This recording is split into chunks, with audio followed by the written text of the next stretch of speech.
이 시간은 사무엘상 6장 보겠습니다. 사무엘상 6장의 주제는 법궤가 돌아옴입니다. 법궤가 돌아옴. 법궤는 하나님의 임재를 상징하는데 법궤가 블레셋에 뺏겼다가 이제 돌아오는 내용입니다. 이제 좀 넓고 폭넓은 말씀을 또 듣기 원하시는 분은 한국성경통독원 홈페이지를 참조하시면 되겠습니다. 자, 6장의 주제는 20절입니다. 20절에다가 별표를 치시면 되겠습니다. 가장 중요한 구절에 별표를 치는 겁니다. 모든 게 다 중요하지만 그래도 읽다 보면 중요한 구절이 있어요. 그 중요한 구절에다가 별표를 치는 겁니다. 벳세메스의 사람들이 이르되 이 거룩하신 하나님 여호와 앞에 누가 능히 서리요? 그를 우리에게서 누구에게로 올라가시게 할까 하고, 그러니까 이방인들마저도 정말로 거룩하신 하나님 여호와 앞에 누가 능히 서리요? 예, 이렇게 하나님을 찬양한단 말입니다. 그런데 하나님은 스스로 일하세요. 예, 누구의 도움을 받고 이런 찬양을 받는 게 아니고 하나님께서는 스스로 블레셋의 블레셋의 번약기가 블레셋 사람들이 뺏어갔지만 하나님께서 그 다곤의 그 신전을 박살내시고 스스로 돌아온단 말입니다. 그럴 때 이방 사람들이 누가 하나님 앞에 능히 서리요? 거룩하신 하나님이라고 하면서 찬양을 드리는 내용이죠. 6장 1절 봅니다. 여호와의 계가 블레셋 사람들의 지방에 있은지 7달이라. 3절 그들이 이르되 이스라엘 신의 계를 보내려거든 거저 보내지 말고 그에게 속건제를 드려야 할지니 그리하면 병도 낫고 그의 손을 너희에게 옮기지 아니하는 이유도 알리라 하니. 그러니까 실력이 없으면 눈치라도 있으라 그랬는데 블레셋 사람들이 눈치가 있는 거예요. 속건제는 어떨 때 드리는 제사죠? 성물의 죄를 지었을 때. 성물의 죄를 지었을 때 드리는 제사가 속건제잖아요. 그러니까 이스라엘 백성들이 하나님의 언약궤에다가 손을 댔으니까 속건제를 드리는 게 맞죠. 왜? 하나님의 언약궤에다가 하나님의 성물에다가 손을 댔으니까 속건제를 드리자 그래요. 4절 그들이 이르되 무엇으로 그에게 드릴 속건제를 삼을까 하니 이르되 블레셋 사람의 방백의 수요대로 금독종 5개와 금쥐 5마리라 하리니 너희와 너희 통치자에게 내린 재앙이 같음이라. 예, 여러분 독종과 자기네들이 섬기는 그 금독종과 금쥐 5마리로 하나님 앞에 섬기자, 하나님 앞에 속건제를 드리자 이렇게 말하죠.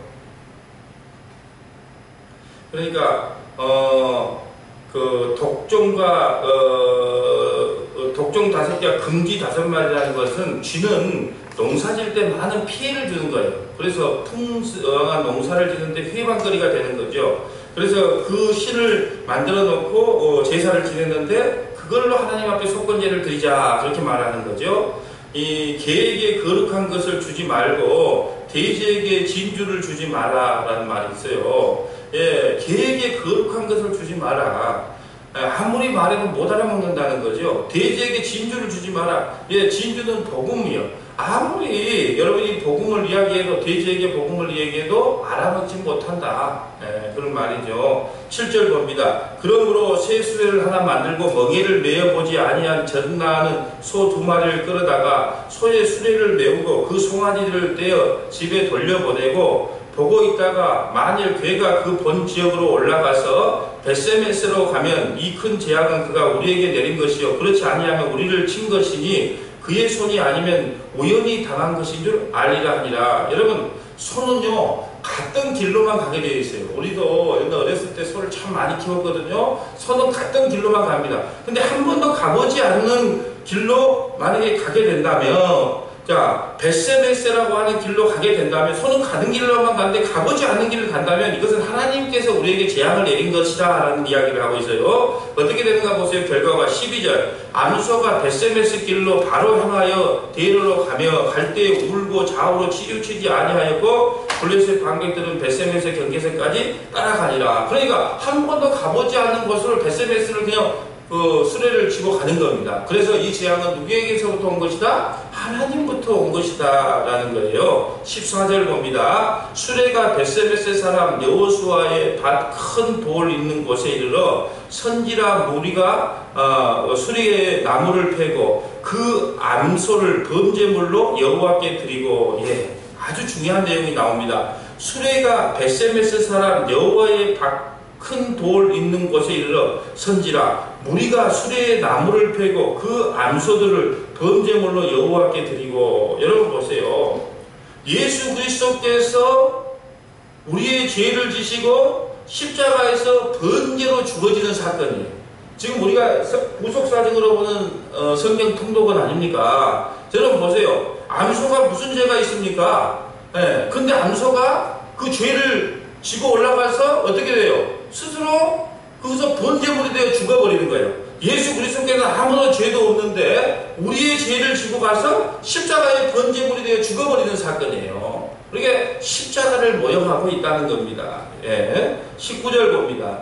벳세메스 사람들이 여호와의 궤를 들여다본 까닭에 그들을 치사 5만 70명을 죽인지라. 여기서 원문에는 가로 안에는 원문에는 없다 그런 뜻이에요. 그러니까 5만 70명이든지 70명이든지. 근데 원문에 없는 게 맞아요. 70명이 죽은 게 맞습니다. 가로 안에 들어있던 것은 원문에는 없는 기록이다라는 뜻이에요. 가로가 되어 있잖아요. 5만에. 그러니까 사본에는 5만이 없음이라고 되어 있잖아요. 그러니까 70명이 죽은 것이 맞을 겁니다. 벳세메스 사람들이 여호와의 궤를 들여다본 까닭에 그 70명, 5만 70명이 죽이신지라. 여호와께서 백성을 쳐서 크게 사륙하셨으므로 백성이 슬피 울었더라. 왜 호기심을 가져요?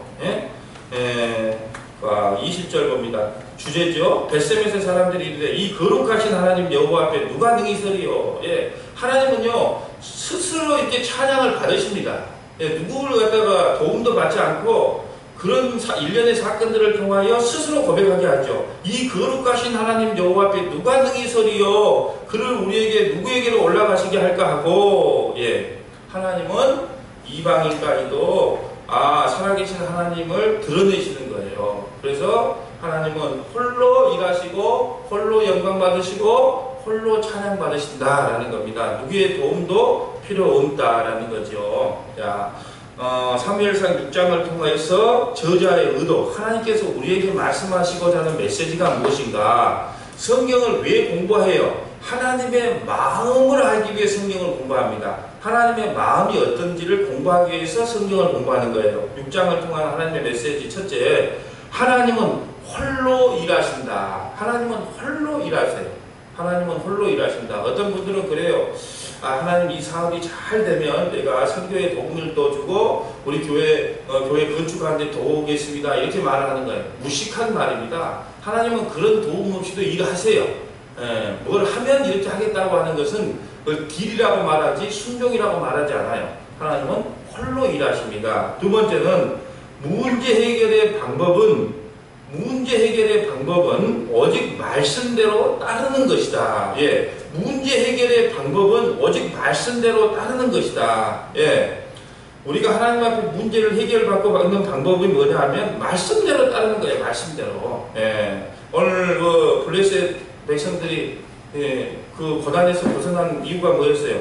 하나님의 말씀대로 따랐기 때문에 그나마 벗어난 겁니다. 문제 해결의 방법은 오직 말씀대로 따르는 것이다. 세 번째, 누구든지 예수를 통하지 않으면 하나님을 볼 수 없다. 누구든지 예수를 통하지 않으면 하나님을 볼 수 없다. 암소들이 아무런 죄도 없어요. 근데 가서 그냥 블레셋의 죄를 감당하고 그냥 거기서 자기가 번제물이 돼서 죽어버리는 겁니다. 누구든지 예수를 통하지 않으면 하나님을 볼 수 없다.